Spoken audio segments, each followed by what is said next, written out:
Many legendary rock stars have blessed us with their music, their moves, and their magic.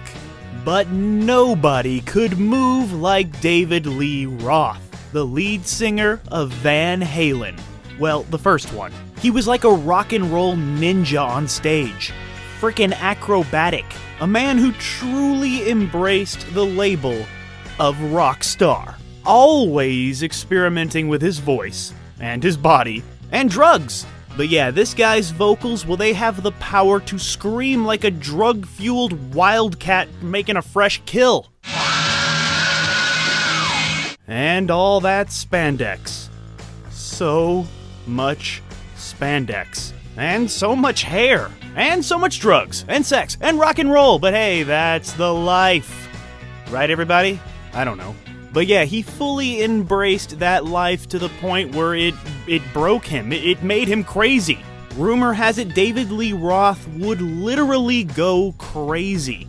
And it happened enough that the road crew of Van Halen kept a straitjacket on hand because they often needed to restrain this maniac musician. Wow. WTF. But yeah, like all rock stars, he must shrivel up and fade away, or burn out. The choice is theirs. So yeah, did a life of hard partying, hard rocking, and hard rolling take its toll on good old Davy Boy? Or is he one of those rock star warriors who made it through, all the way to old age? Yeah, is he still rocking away into his golden years, but not on a rocking chair? Rocking kind of music? Well, if you want to know, class, just pay attention, because today I will be your hot teacher. Yeah, that's right, you really got me. So yeah, let's dance the night away as we jump into another episode and find out just what the f*** happened to David Lee Roth. Because everybody wants some. Everybody wants some!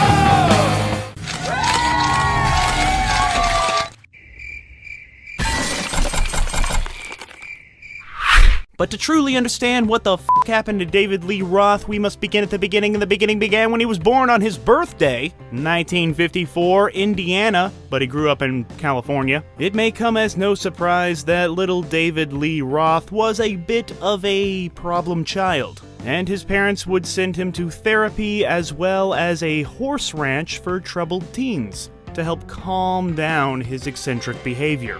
While working as a hospital orderly, young Roth would attend Pasadena City College, where he would meet a pair of brothers named Eddie and Alex, whose last name would become legendary, Van Halen. Yeah, their last name is Van Halen, like the band, because they're the guys in the band. It wasn't an instant connection, not love at first sight, as both David and the Van Halen brothers were members of different bands at the time. Roth was the lead singer of Red Ball Jets, and the Van Halen brothers were in a group called Mammoth. But then they finally joined forces in 1974, when Roth joined Mammoth and suggested that they change the band's name to their last name, because David Lee Roth simply loved how it sounded. Van Halen. Which is kind of funny because David Lee Roth has a reputation of being kind of self-centered and, egotistical, I guess. Yet he was the one who suggested they name the band after not him. This just adds to the mystery that is David Lee Roth. He's so complex. There's so many layers. In 1978, Van Halen would release their first self-titled album that would earn the band national acclaim and heavy airplay with now classic tracks like You Really Got Me, Runnin' with the Devil, and Ain't Talking About Love, as well as Eruption that has the greatest guitar solo like ever. Van Halen would go on tour with Journey and Black Sabbath in support of the album, which would go on to be certified diamond, selling over 12 million copies. Speaking of diamonds, that's what they called him, Diamond Dave. Yeah, David Lee Roth grew into the perfect frontman. He was such a standout performer that people started calling him Diamond Dave, and it was perfect, and it fit, and it stuck. Because he shines like a diamond, and his name is Dave. His on-stage antics were wild and crazy and wacky and oh my goodness, WTF. So much energy, so much fun. Too much fun, maybe? It was infectious. As well as his offstage shenanigans. They were also the stuff of legend. He did unspeakable things. The early 1980s would see the band release several more now classic albums, including Van Halen 2, Women and Children First, Fair Warning, Diver Down, and 1984. With songs such as Dance the Night Away, and The Cradle Will Rock, Jump, Panama, and Hot for Teacher, all which became genuine classics that still, to this very day, receive continuous airplay on the radio and the streaming. And of course, these tunes were accompanied by music videos that helped put MTV on the map. Every map. But early on, there was tension amongst the bandmates. David Lee Roth was always demanding to be the center of attention in a band named after the other people. David's self-centered behavior went as far as shooting album covers without the rest of Van Halen. Of course, Diamond Dave's antics weren't just for show. Offstage, Roth was as much the sex and drug-crazed rocker he portrayed on stage. His life was a seemingly endless party, which featured all that sex, drugs, and rock and roll. It went so far that David Lee Roth even had a color-coded system to tell his roadies which girls in the audience he wanted backstage. He would be like, her, front row, green, 7 to the left. Obviously, when you're a man of massive talent, the women, they throw themselves at you. And when you're in that situation, there's only one thing you can do. Ensure your wiener for $1 million, whom he would nickname Little Elvis. Oh, gross. Of course, his sexual shenanigans were equally matched by his drug-fueled adventures, with countless stories of David and that illegal nose candy that he loved so much. Oh, right up there. But all was not right with the band. Despite dominating the charts for several years, there was a rift growing from within. David Lee Roth was more interested in making fun party songs about women and sex and drugs and rocking and rolling, while Eddie Van Halen was more interested in a darker, more intimate sound. That age-old story. Creative differences. It would all come to a head in 1985, a year after their first ever #1 LP, 1984, when David Lee Roth would release a solo EP called Crazy from the Heat, which would contain the hit cover of California Girls. That would go on to have one of the most iconic music videos of the early MTV generation. Roth says that he wanted to test the waters of a solo career due to the fact that he felt Van Halen's music had become gloomy. And of course, these creative differences would lead to David Lee Roth being fired from the band, replacing David Lee Roth with the Red Rocker himself, Sammy Hagar. Of course, Sammy Hagar quickly became the arch nemesis of David Lee Roth, kinda deepening the wound when Sammy Hagar ended up having a number of hits with Van Halen. Van Hagar. At times like these, I often like to quote Joe Dirt. Here's my favorite bands: AC/DC, Van Halen, not Van Hagar, Skinner, Def Leppard. All right, I want you to settle down. Don't make me call your probie officer here. So for the next decade, the band continued to have success, until splitting ways with Hagar, also due to creative differences, around 1996. Thus, we ask the age-old question, who was the better Van Halen frontman? David or Sammy? The world may never know. It's David. Hagar is fine, but David Lee Roth reigns supreme. If you disagree, please yell at me as you comment your comment in the comments. And while you're there, you might as well like, share, subscribe, and click that notification bell. After that, David released his first solo LP, Eat 'Em and Smile, topping out on the Billboard 200 at number 4, as well as selling 2 million copies in the US, followed by the second LP, Skyscraper, which would feature the hit single Just Like Paradise, and would top out on the Billboard Hot 200 at number 6, and again sell over 2 million copies in the United States alone. The tour would be notorious for David Lee Roth's stage antics, with him doing some wild and crazy things like surfing above the audience. But of course, most of his new bandmates would soon quit, and I'm sure David Lee Roth is to blame. David's next solo album would be 1991's A Little Ain't Enough.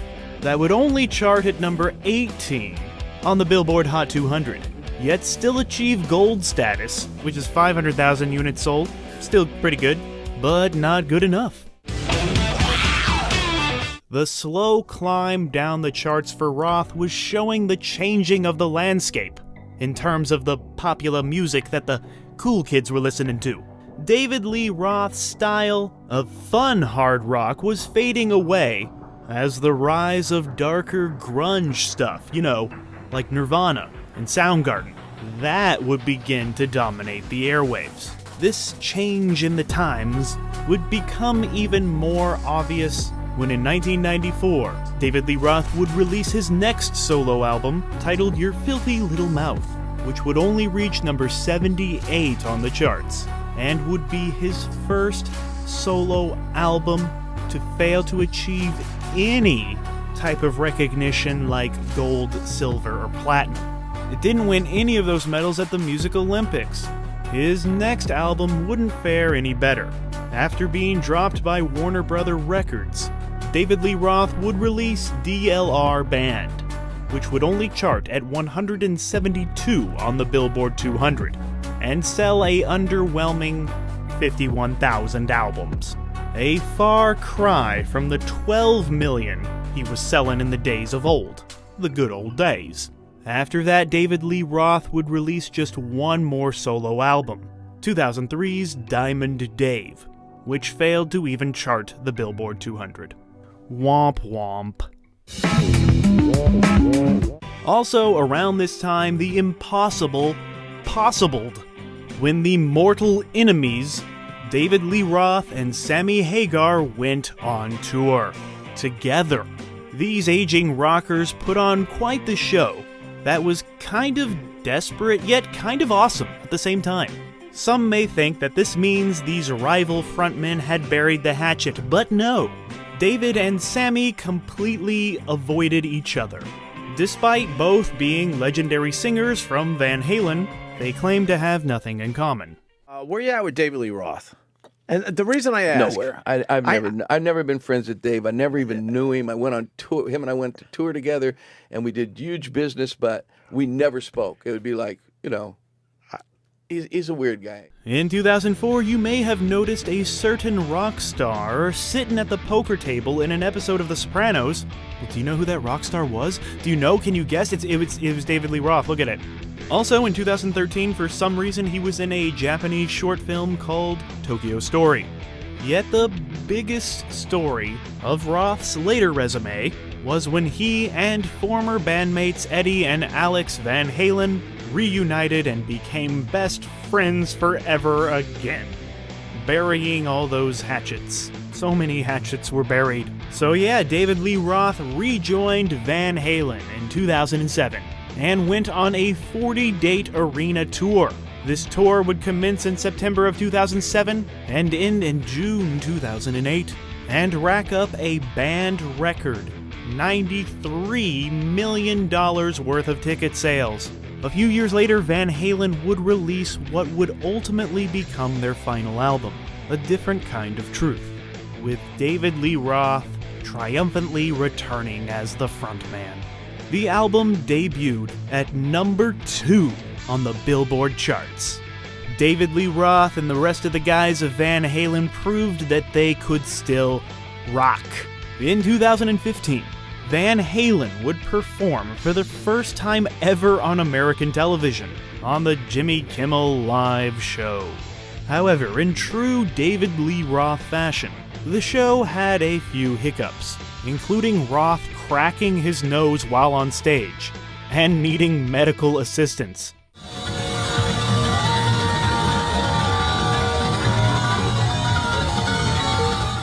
David Lee Roth is one of the most original and unique voices in the history of rock and roll. He epitomized what it means to truly be a rock star. But here is what makes David Lee Roth so different.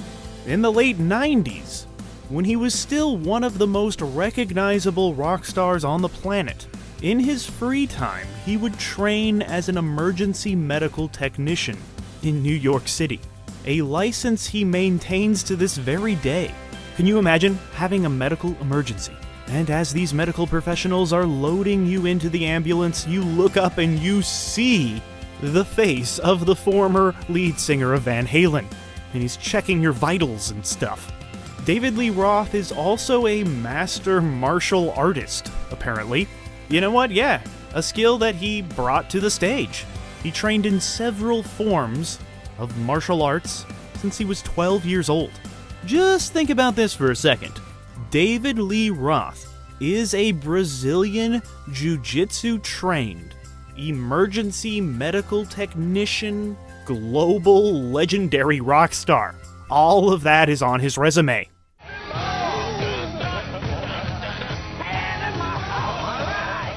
With no new albums since the year 2012, Roth has continued touring and playing gigs around the world, including appearing with the Boston Pops Orchestra and his residencies in Las Vegas. It also seems like David Lee Roth got into the vlogging YouTuber world with The Roth Show. Like, share, and subscribe, and click that bell to get those notifications. And in the year 2020, after the death of Eddie Van Halen, he would share a previously unreleased track, Somewhere Over the Rainbow Bar and Grill, in tribute to the man that Roth called his brother. And so yeah, here we are today. Where is David Lee Roth? What the is it doing? Well, he's out there living in one of his homes, in New York City, Los Angeles, or Tokyo, and enjoying a nice life in retirement. This big retirement news was something that he announced after his sold-out residency at the House of Blues in Las Vegas, which ended in January 2022. So I hope you enjoy your retirement, David Lee Roth. You've earned it. So nobody should give a fuck about what the fuck happened to David Lee Roth, because he's doing just fine.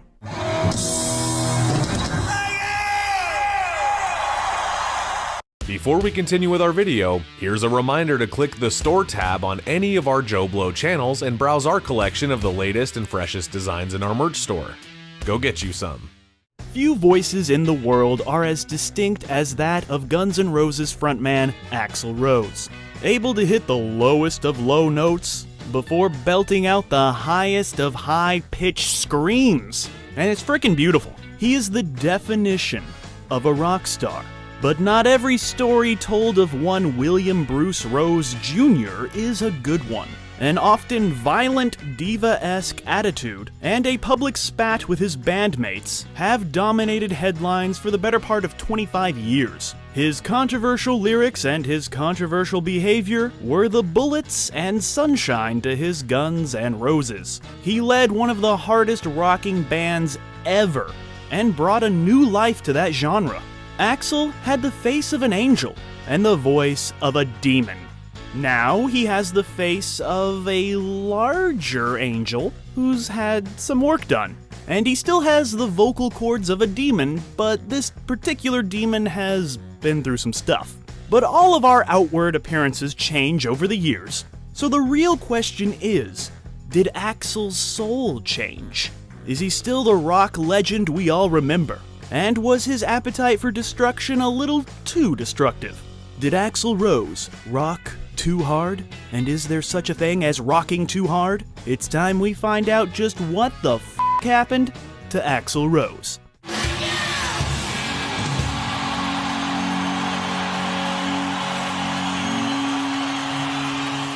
Before we begin, I just want to say thanks for watching. Please like, share, and subscribe.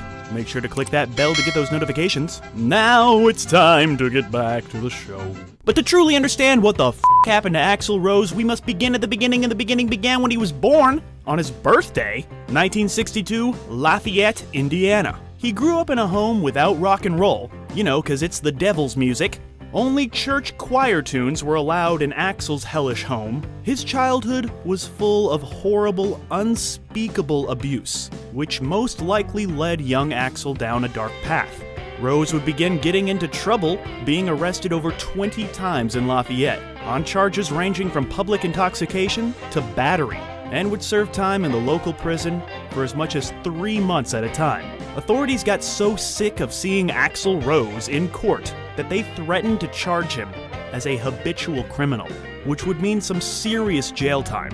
So he packed up his bags and moved to LA in December of 1982. Once in LA, Rose would begin forming his musical legacy. It may seem like the bad boys of Guns N' Roses were an overnight sensation, but the truth is that Axl Rose struggled when he first arrived in the City of Angels and Devils. He would form several bands such as Axl, where he got his name from, Rapid Fire, Hollywood Rose, and LA Guns, which all failed to make an impact in the competitive Hollywood music scene. In 1985, Axl and his bandmates would form Guns N' Roses, with the iconic lineup of Axl Rose on vocals, Slash on lead guitar, Izzy Stradlin on rhythm guitar, Duff McKagan on bass, and Steven Adler on drums. Guns N' Roses would make their debut at the famed Troubadour Club before developing a dedicated fan base around the Los Angeles club scene. After signing with Geffen Records, the band would release their highly anticipated debut album, Appetite for Destruction, in July of 1987. Propelled by the hits Welcome to the Jungle, Paradise City, and Sweet Child of Mine, the album would go on to sell over 30 million copies worldwide, 18 million of which were purchased in the USA, making it still, to this day, the best-selling debut album of all time in the United States. The iconic music video for Sweet Child of Mine would recently hit the record books, becoming the first music video of the 80s to hit over 1 billion views on YouTube. Sadly, in August of that year, tragedy struck when performing at the Monsters of Rock festival in England, when 2 fans were crushed to death, while the crowd violently danced to the song, It's So Easy. This came after Rose had stopped the show several times to calm the audience down. This tragic event would shape Rose's live performances for years to come, as he would continuously stop shows when he saw audience members getting aggressive and have them thrown out by security.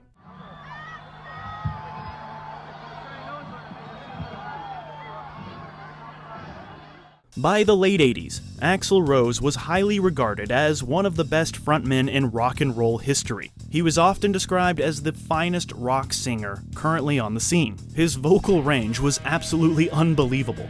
But now the strings were beginning to fray. The band was dealing with drug and alcohol addictions that were postponing recording sessions for their anticipated follow-up album, and Axl Rose would refuse to record any new music until the band fired their longtime manager, even though the rest of the band was against this decision. The band was growing tired of Axl's antics, but that didn't stop them from going on a tour that would be one of the longest tours ever, consisting of 194 shows in 27 countries over the course of 2.5 years. However, the tour was basically one controversy after another, with Rose showing up sometimes hours late to the venue, and that is if he even showed up at all. And of course, the riots.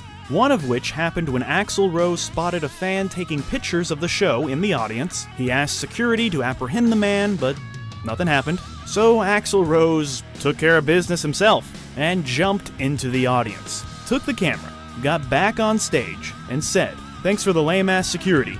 I'm going home," resulting in the now infamous 3-hour-long Riverport riot.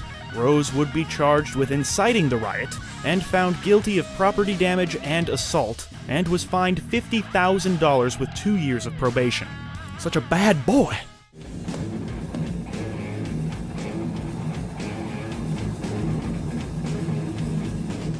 in 1991 the band would release their albums Use Your Illusions 1 and 2, which would open in the number 1 and number 2 spots on the Billboard 200, something no band has ever done before or since. Sales were strong in part because of the success of the track November Rain and its epic music video that still remains one of the most expensive music videos ever produced. It is the first music video made prior to the founding of YouTube to surpass 1 billion views. That's right, it got up to 1 billion without the YouTubes. And it's currently just shy of hitting 2 billion. Guns N' Roses would follow up that video with 2 more interconnected music videos for the songs Don't Cry and Estranged, forming an unofficial music video trilogy. Guns N' Roses would score another hit with You Could Be Mine, which was featured predominantly in the hit Terminator 2 Judgment Day, as well as achieve the true compliment, having Adam Sandler perfectly parody him on Saturday Night Live. Funny, funny stuff back when Saturday Night Live used to have funny, funny stuff.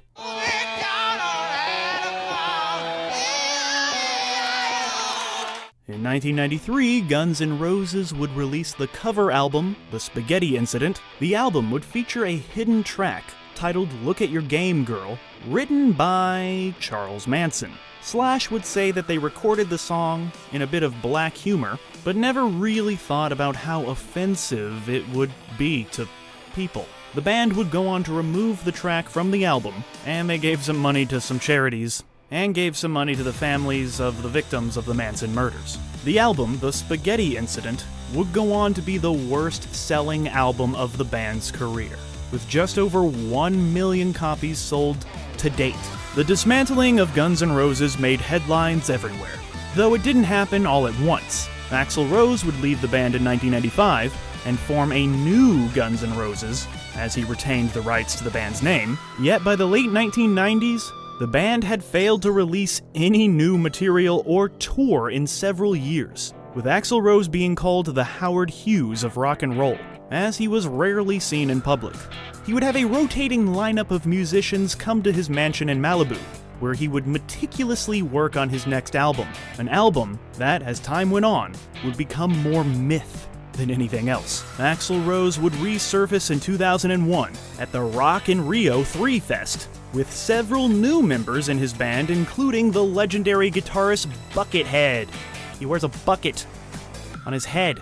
Axl Rose would tell the crowd, "I have no intention, and never did, of denying you all something you enjoyed."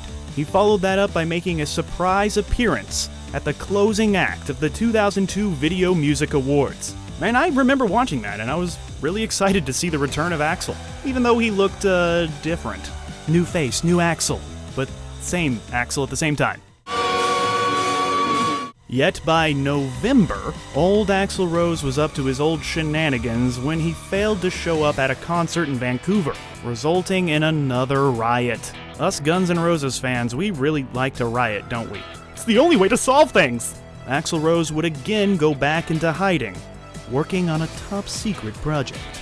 In 2004, Axl Rose would lend his voice to the video game Grand Theft Auto San Andreas as a DJ for the radio station, while he and his band would tour extensively after rekindling the friendship with Izzy, who joined him for several dates. And then, 15 years after their last studio album, it finally happened. Chinese Democracy. It was finally released as a Best Buy exclusive, and it landed with a resounding thud.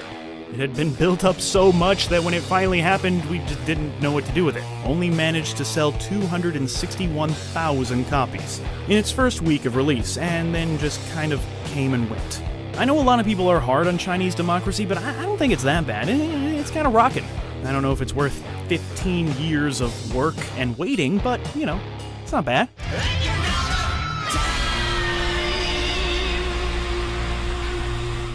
In the year 2012, Guns N' Roses would be inducted into the Rock and Roll Hall of Fame. However, Axl Rose did not attend the ceremony because he was still not on good terms with most of his bandmates. However, as time progressed, broken hearts were mended, and Axl, Slash, Duff, and Izzy, and on occasion Steven Adler, would embark on the third highest grossing tour of all time, the Not in This Lifetime tour. It seemed like the impossible had happened. Guns N' Roses were back together, and I was fortunate enough to get myself a ticket to this legendary comeback tour, and you know what? Yeah, it rocked. I literally had the worst seats in the stadium, and I could still feel the power of Axl's voice. No, it wasn't as pitch perfect as it used to be back in the day, the good old days, but the dude was still rocking, still giving it his all, and sweating through like 40 fucking t-shirts. The reunited Guns N' Roses had been touring steadily since 2016, even releasing 2 new tracks in 2021. And therein lies the genius of the man, Axl Rose. He simply does whatever the F he wants. And if he doesn't feel like showing up one day, he doesn't. If he wants to have an affair with his bandmate's girlfriend and then use the audio of their intimate relationships in one of the songs so that his bandmate has to hear that sound every time they play the song live, he does! Oh yeah, that's a true story. Go listen to Rocket Queen. Then you may understand a little bit more why Steven Adler had some issues with Axl. That's right, Axl does whatever the fuck he wants, and you know what? If he wants to voice himself in some cartoons, like the new Looney Tunes or Scooby-Doo, well, he goes ahead and fucking does that too. Because Axl Rose answers to just one person, himself. Scoob, Shag, and I became brothers over our love and respect for pie. Like deep love and deep respect. His vocal skills may have faded a bit over the decades, but his energy and his passion is still there. His life wasn't the easiest, and because of that, he built a wall around himself. A wall that is decorated with gold and platinum albums. And as anyone who has gone to the theaters recently knows, Axl Rose has achieved Marvel Cinematic Universe legendary status by having a character named after him and a soundtrack full of his hits in Thor 4. Sadly, Axl Rose recently has been forced to cancel some concerts due to vocal health issues. But he has assured his loyal fans of over 3 decades, that he will be back, and better than ever, like a rock and roll Terminator. So nobody should give a fuck about what the fuck happened to Axl Rose. Because you know what?